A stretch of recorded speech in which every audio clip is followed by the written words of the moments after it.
ఆకాశవాణి ప్రాంతీయ వార్తలు చదువుతున్నది పోపూరి మురళీకృష్ణ ప్రసాద్. ముఖ్యాంశాలు: దేశానికే ఆదర్శంగా నిలిచేలా P4 కార్యక్రమం రూపొందించామని ఆంధ్రప్రదేశ్ ముఖ్యమంత్రి నారా చంద్రబాబు నాయుడు తెలిపారు. ఆంధ్రప్రదేశ్లో మామిడి, పొగాకు పంటలను కొనుగోలు చేసి ప్రభుత్వం రైతులకు గిట్టుబాటు ధర కల్పిస్తుందని మంత్రి పయ్యావుల కేశవ్ పేర్కొన్నారు. తెలంగాణలో సాగు విస్తీర్ణాన్ని అంచనా వేసేందుకు ప్రణాళికలు సిద్ధం చేయాలని వ్యవసాయ శాఖ మంత్రి తుమ్మల నాగేశ్వరరావు అధికారులను ఆదేశించారు. విశాఖ, విజయవాడ మెట్రో ప్రాజెక్టును 21,616 కోట్ల రూపాయలతో పూర్తి చేస్తామని ఆంధ్రప్రదేశ్ పట్టణాభివృద్ధి శాఖ మంత్రి పి. నారాయణ వెల్లడించారు. దేశవ్యాప్తంగా ఈరోజు కార్గిల్ విజయ్ దివస్ జరుపుకుంటున్నాం. వార్తల వివరాలు: ఆంధ్రప్రదేశ్ ప్రభుత్వం ప్రతిష్టాత్మకంగా తీసుకున్న P4 కార్యక్రమంలో భాగంగా ముఖ్యమంత్రి నారా చంద్రబాబు నాయుడు తన సొంత నియోజకవర్గమైన కుప్పంలో 250 బంగారు కుటుంబాలను దత్తత తీసుకుంటున్నట్టు ప్రకటించారు. ఈ మేరకు మార్గదర్శి బ్యాడ్జిని ప్రణాళికా శాఖ ముఖ్య కార్యదర్శి పీయూష్ కుమార్ చంద్రబాబు నాయుడుకు అందించారు. అమరావతిలోని సచివాలయం నుంచి P4 కార్యక్రమంపై మంత్రులు, ప్రజాప్రతినిధులు, జిల్లా కలెక్టర్లు, అధికారులతో ముఖ్యమంత్రి దృశ్య శ్రవణ మాధ్యమ సమావేశాన్ని నిన్న నిర్వహించారు. ఈ సమావేశానికి ముందు మార్గదర్శి పోస్టర్ బ్యాడ్జీలను ఆయన ఆవిష్కరించారు. ఈ సందర్భంగా ముఖ్యమంత్రి మాట్లాడుతూ సమాజంలో పేద, ధనిక మధ్య అంతరాలు తగ్గించే ఇలాంటి కార్యక్రమాన్ని మరెక్కడా చేపట్టలేదన్నారు. ఈ కార్యక్రమం దేశానికి ఆదర్శంగా నిలిచేలా రూపొందించామని తెలిపారు. పేదలకు చేయూతనిచ్చే P4 కార్యక్రమం నిరంతరం కొనసాగుతుందని ముఖ్యమంత్రి పేర్కొన్నారు. ఆంధ్రప్రదేశ్లో వెనుకబడిన తరగతుల సంక్షేమ వసతి గృహాలను P4 విధానంలో అభివృద్ధి చేయనున్నట్టు బీసీ సంక్షేమ శాఖ మంత్రి ఎస్. సవిత తెలిపారు. ఇందుకు దాతలు ఎన్టీఆర్ విదేశీ విద్యా పథకం కింద గతంలో లబ్ధి పొంది ఉన్నత స్థితిలో ఉన్నవారి సాయం తీసుకోనున్నట్టు ఒక ప్రకటనలో పేర్కొన్నారు. ఆసక్తి ఉన్నవారు ఏదైనా వసతి గృహాన్ని లేక స్థాయికి తగ్గ సంఖ్యలో విద్యార్థులను దత్తత తీసుకోవచ్చన్నారు.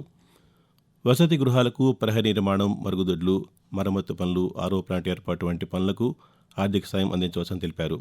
దాతలు అందించిన నిర్మాణాలు, సామగ్రిపై వారి పేర్లను ప్రచురిస్తామన్నారు. సామాజిక సేవ పట్ల ఆసక్తి ఉన్నవారు డైరెక్టర్ ఏపీబీసీ వెల్ఫేర్@gmail.com మెయిల్ లేదా 63008 76401 7989344521 ఫోన్ నంబర్లు సంప్రదించాలని కోరారు. తెలంగాణలో సాగు విస్తీర్ణాన్ని అంచనా వేసేందుకు ప్రణాళికలు సిద్ధం చేయాలని వ్యవసాయ శాఖ మంత్రి తుమ్మల నాగేశ్వరరావు అధికారులను ఆదేశించారు. హైదరాబాద్లోని సచివాలయంలో రాష్ట్రంలో సాగుతున్న పంటల వివరాలను అంచనా వేసేందుకు ప్రొఫెసర్ జయశంకర్ తెలంగాణ వ్యవసాయ విశ్వవిద్యాలయం ప్రతిపాదించిన ప్రాజెక్టుపై ఆయన నిన్న సమీక్ష నిర్వహించారు. ఈ సందర్భంగా మంత్రి మాట్లాడుతూ రానున్న రోజుల్లో ప్రభుత్వం అమలు చేయనున్న పంటల బీమా పథకానికి సమగ్ర సాంకేతిక పరిజ్ఞానాన్ని వ్యవసాయ విశ్వవిద్యాలయం అందించాలన్నారు. పంట విస్తీర్ణం అంచనా వేయడంతో రానున్న కాలంలో ప్రభుత్వ పథకాలను సమర్థవంతంగా అమలు చేసేందుకు వీలుంటుందని తెలిపారు. విశాఖ, విజయవాడ మెట్రో ప్రాజెక్టును 21,616 కోట్లతో పూర్తి చేస్తామని ఆంధ్రప్రదేశ్ పట్టణాభివృద్ధి శాఖ మంత్రి పి. నారాయణ తెలిపారు.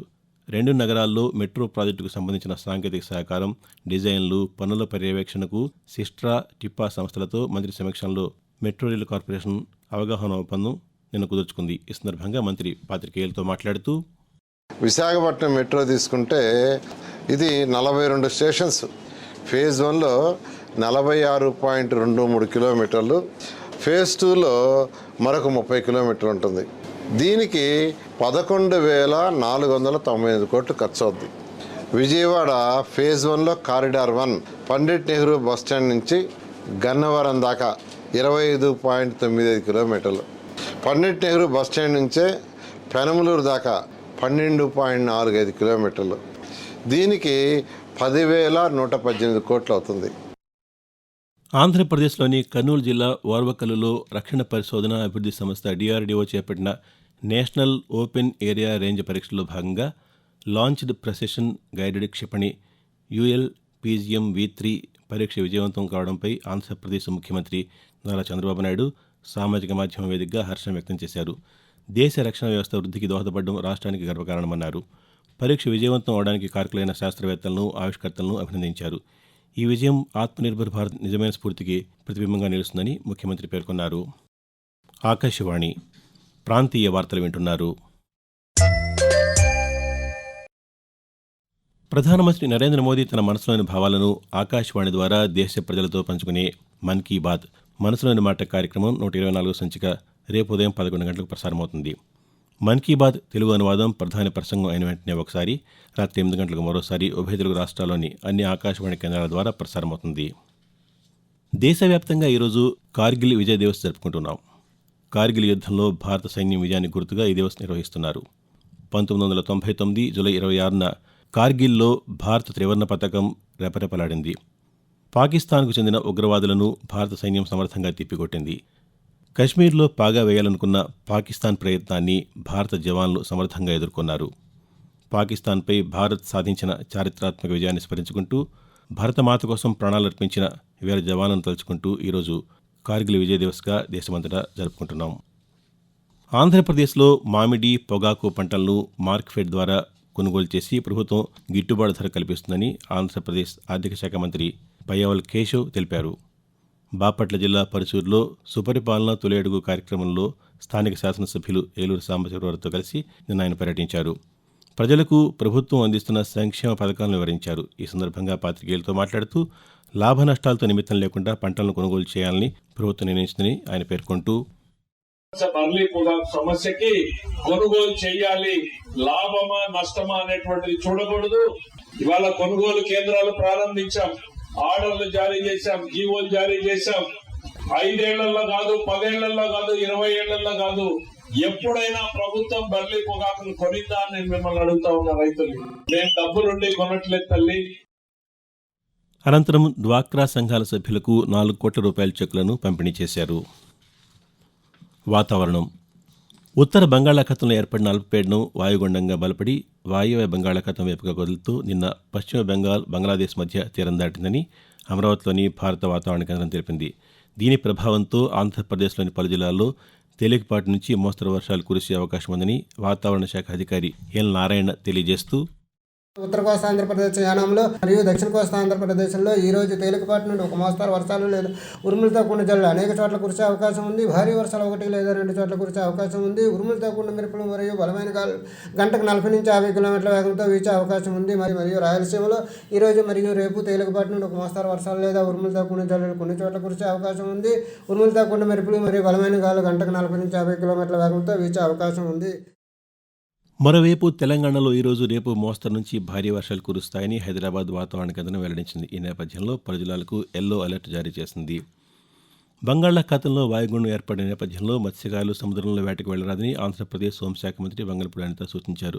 రాష్ట్రంలో వర్షాలు కురుస్తున్నందున తీసుకోవాల్సిన జాగ్రత్త చర్యలపై గుంటూరు జిల్లా తాడేపల్లిలోని విపత్తు నిర్వహణ సంస్థ కార్యాలయంలో వర్షాలపై మంత్రి నిన్న సమీక్ష నిర్వహించారు.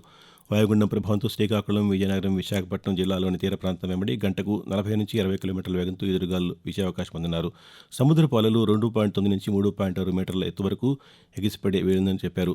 అత్యవసర సమయంలో సహాయక చర్యలకు కంట్రోల్ రూమ్ టోల్ ఫ్రీ నంబర్లు 112 1070 1800 4250 101ని సంప్రదించాలని సూచించారు. వర్షాలు, వరద ప్రభావిత ప్రాంతాల్లో ముందస్తు చర్యలు చేపట్టాలని అధికారులను ఆదేశించారు.